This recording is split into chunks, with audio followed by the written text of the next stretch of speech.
DS Savage here, February 18th. Full speed Marina, slip 46. 31, no name Hunter. Got her cleaned up and looking okay.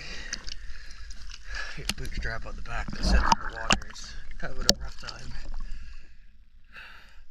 And your keel is oxidizing really bad.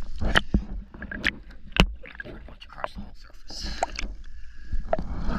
Doesn't seem to be affecting the whole of the boat, but the keel really could use some attention.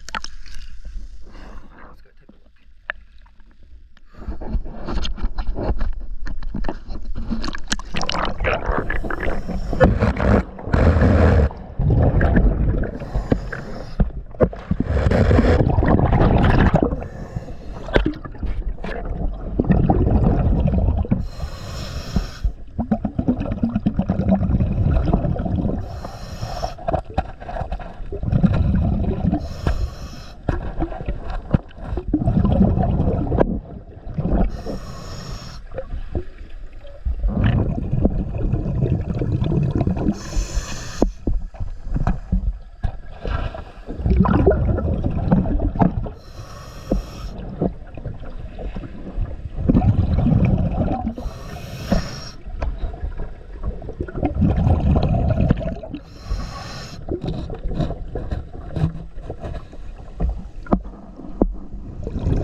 Yes,